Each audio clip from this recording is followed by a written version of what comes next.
कल ऑपोजिशन की तहरीक का पहला जलसा होने वाला है। 24 घंटों के अंदर ऑपोजिशन पंजाब में अपना पावर शो करेगी। ये पहला जलसा ही वाजे करेगा कि ऑपोजिशन कितनी मुत्तहिद है, किस बयानिए के साथ है।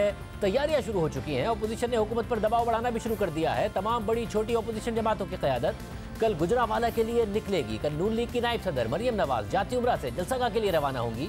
पीपल्स पार्टी के चेयरमैन बिलावल भुट्टो जरदारी आज सियालकोट पहुंचे, वहां से लाला मूसा के लिए रवाना हुए और कल लाला मूसा से वो रैली की शक्ल में गुजरांवाला पहुंचेंगे। जबकि ऑपोजिशन की तहरीक के सरबराह मौलाना फजलुर रहमान कल फिरोजपुर रोड पर जामिया अशरफिया में जुम्मे की नमाज की इमामत के बाद गुजरांवाला के लिए रवाना होंगे। और नून लीग के ज़राए के मुताबिक मरियम नवाज का काफिला बाबू साबू इंटरचेंज से होता हुआ शादरा चौक पहुंचेगा और कामुकी के करीब मौलाना फजलुर रहमान के काफिले से मिल जाएगा। वफाकी वजीर बराए इत्तलात शिबली फराज ने इस इजाजत पर रद्द-ए-अमल देते हुए कहा, चैलेंज करता हूं कि जलसागाह भरकर दिखाएं। मैं उनको चैलेंज करता हूं कि वो उस जिना स्टेडियम को भरें। नाकाम कोशिश कर रहे हैं हुकूमत पे प्रेशर डालने की, जो कि हमने होना नहीं है। ऑपोजिशन ने चैलेंज कबूल किया और कहा कि इस्तीफा देने में कितने मिनट लगाएंगे ये बताएं। शिबली फराज साहब को भरा हुआ स्टेडियम जब नजर आएगा तो शिबली फराज साहब ये बताएं कि वो इस्तीफा देने में कितने मिनट लगाएंगे।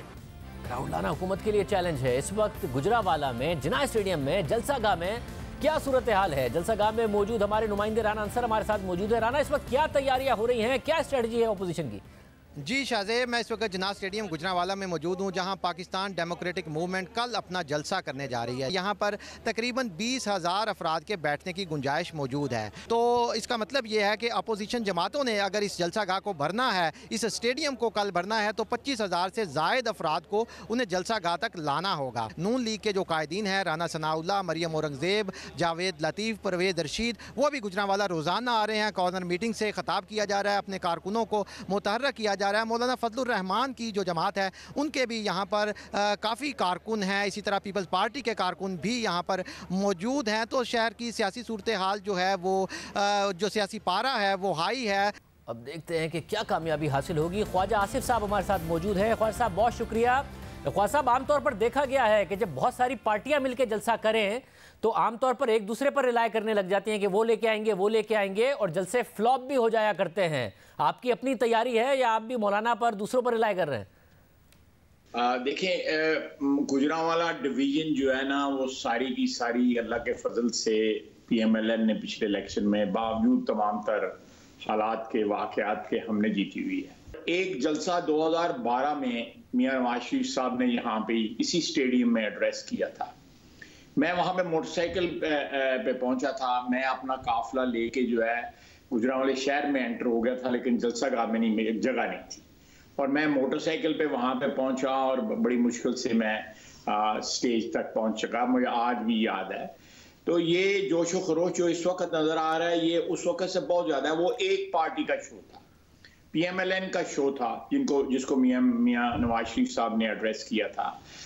कल जो है 3, 4, 5, 6 पार्टीज का जो है ना शो है, और डेफिनेटली उससे बहुत ज़्यादा इंशाअल्लाह ताला जो है ना ये मजमा वहाँ पे होगा। मुझे जो इस वक्त कमिटमेंट नज़र आ रही है और जो जोश नज़र आ रहा है वो अनप्रेसिडेंटेड है। पहले मैंने इतनी कमिटमेंट और जोश जो है और वलवला जो है वो वर्कर्स में और आवाम में मैंने नहीं देखा था। और उसका एक बहुत बड़ा जो वजह ये है कि इस वक्त पाकिस्तान के तूल अर्ज़ में महंगाई एक बहुत बड़ा इशू है, जिससे कोई शख्स भी जो है ना उससे बच नहीं सका।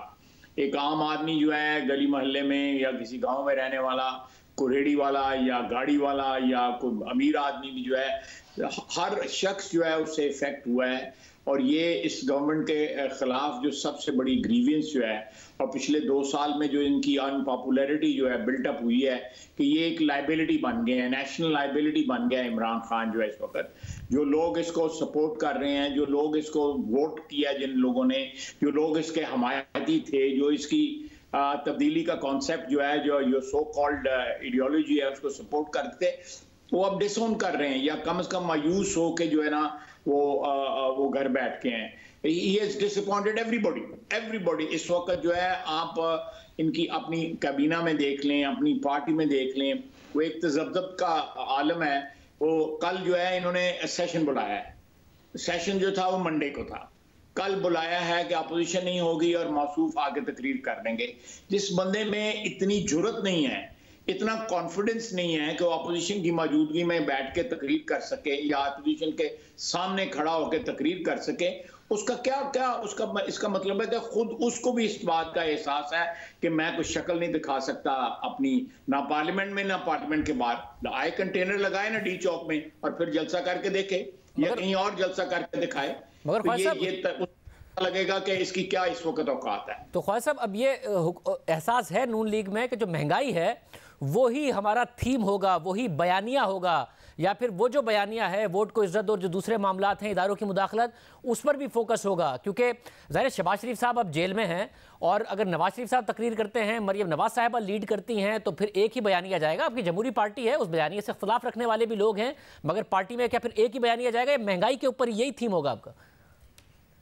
देखें, दो बयानियां, ये जो दो इश्यूज की आपने बात की है ना, एक महंगाई का इशू और एक वोट का जो इशू है वो एक कंसेप्चुअल इशू है, वो एक नजरियाती इशू है, वो एक आईनी और नजरियाती इशू है। वो तो उसके ऊपर वो तो हमारी असास है, उसके ऊपर तो पाकिस्तान की जो पॉलिटी है, पाकिस्तान का जो स्ट्रक्चर है वो उसके ऊपर खड़ा है। महंगाई जो इशू जो है वो तो कल महंगाई नहीं थी, आज महंगाई है। कल अल्लाह करे हालात बदलें, इनसे जान छूटे, इमरान खान से हमारी जान छूटे, इनकॉम्पिटेंट और करप्ट लोगों से हमारी जान छूटे, तो हो सकता है महंगाई खत्म हो जाए। लेकिन जो वोट की इज्जत है उसको हमने गार्ड करना है, उसको आइन को जो है वो वहां पे आइन के जो पैरामीटर्स हैं, आइन की जो हदूद हैं, उनको इतना क्लैरिटी उनमें लानी है, इतना उसको डिफाइन करना है कि उनको वायलेट ना कोई कर सके। तो इसलिए ये दो चीजें जो है कंपेरेबल नहीं है, ये अपनी अपनी जगह जो है इनकी इंपॉर्टेंस है। मगर ख्वाजा साहब, तकारीर में और मूवमेंट में ये कि इमरान खान इस महंगाई का जिम्मेदार है या फिर इस सब कुछ जो हो रहा है इमरान खान को लाने वाले जिम्मेदार हैं, इस बयानी का फर्क नजर आएगा? देखिए, ये अब मेरा ख्याल है कि जिनकी तरफ आप इशारा कर रहे हैं उनके लिए मैं जो बार बार कह रहा हूं उनके लिए भी लायबिलिटी बन गया। ये ज्यादा देर वो जो जिन लोगों पे ये आपने इशारा किया है, या मैं कह देता हूं कि एस्टैब्लिशमेंट की तरफ आपने इशारा किया है, वो इसका बोझ नहीं उठा सकते।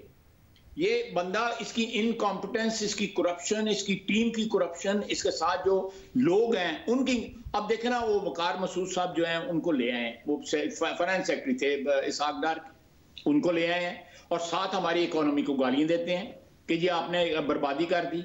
उसी शख्स को who was the manager of the economy under Ishaq Dar, उसको ये ला के इन्होंने स्पेशल असिस्टेंट बना दिया। हमारे लिए तो ब्यूरोक्रेट था, इनके लिए इन्होंने पॉलिटिकल अपॉइंटीज को कर दिया, कैबिनेट में बिठा लिया। तो आप देखेंगे कितनी बेसिक कॉन्ट्रडिक्शंस हैं इनके अंदर जो है।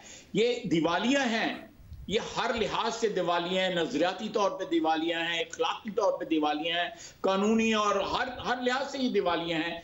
और जितनी जल्दी इस मुल्क का हर दिन जो है ना वो भारी गुजर रहा है इस मुल्क के ऊपर इनकी मौजूदगी का, इनकी ताकत में या ख्वाजा, मैं आपका आखिर में कोई कमेंट चाहूंगा। नवाज शरीफ साहब ने कहा था कि उनसे ज़हीरुल इस्लाम साहब ने इस्तीफा मांगा था, ज़हीरुल इस्लाम साहब ने कह दिया मैंने कोई इस्तीफा नहीं मांगा था, मैंने तो कहा था इस मामले को सियासी तौर पर हल कीजिए, सारे के सारे मामले को। आप क्योंकि उस वक्त अंदर के मामला जानते थे, क्या मांगा था या नहीं मांगा था? उन्होंने तो डिनाई कर दिया। जी मांगा था, मैं नाम भी ले सकता हूं जो किसी वक्त आपको वैसे बता दूंगा जी, जो साहब पैगाम लेके आए थे। ख्वाजा यही बता देना, आप मुझे बता देंगे, मैं थोड़ी बात कंप्लीट हो लेने। जब वो इस्तीफा लेने आए थे मियां साहब की, तो उसकी बेगम साहिबा ने पूछा था कि आप कहाँ जा रहे हैं? उन्होंने कहा मैं नवाज शरीफ से इस्तीफा लेने जा रहा हूँ। उसने कहा उसने गन पॉइंट के ऊपर 12 अक्टूबर को इस्तीफा नहीं दिया, तेरे कहने पर किस तरह इस्तीफा देगा? और वो ज़हीरुल इस्लाम साहब का पैगाम लेके आए थे। जी बिल्कुल, ज़हीरुल इस्लाम साहब, ज़हीरुल इस्लाम ने बहुत मेडल किया। ये तो अब इवन जो उस वक्त फौजी अफसर थे या फौज की क़यादत थी, वो इस बात को तस्लीम करती है कि he actually lobbied for martial law take over, और जिसको एस्टैब्लिशमेंट में रेजिस्ट किया जनरल रहील की क़यादत में, और उस वक्त जनरल बाजवा जो थे बी कोर कमांडर थे, और लोगों ने रेजिस्ट किया, इंस्टीट्यूशन ने रेजिस्ट किया। वो एक अपने मिशन के ऊपर लगे हुए थे, और मैं समझता हूं कि उनमें इतनी इखलाकी जुर्रत होनी चाहिए। उनके खिलाफ कौन सा मुकदमा बन जाए, हमने मुशर्रफ का क्या बिगाड़ लिया जो उनके खिलाफ कुछ हो जाएगा। उनको जुर्रत होनी चाहिए इतनी कि वो जो है, हमारा वक्त आएगा ये सारे हिसाब किताब होंगे इंशाल्लाह ताला। तो ये आज नाम बताएंगे या दरमियान वाले बंदे का, या वो भी वक्त पे ही बताएंगे? नहीं, वो मैं आपके साथ शेयर कर लूंगा। वैसे जानते हैं मशहूर आदमी है, बहुत मशहूर आदमी है, लेकिन प्राइवेट सिटीजन है, ही इज अ बिजनेसमैन। बहुत शुक्रिया, ख्वाजा साहब हमारे साथ मौजूद थे। होगा क्या कल और उसके बाद क्या होगा, तज्जियाकार क्या सोचते हैं, हामिद मीर साहब और फाद हुसैन साहब हमारे साथ मौजूद होंगे।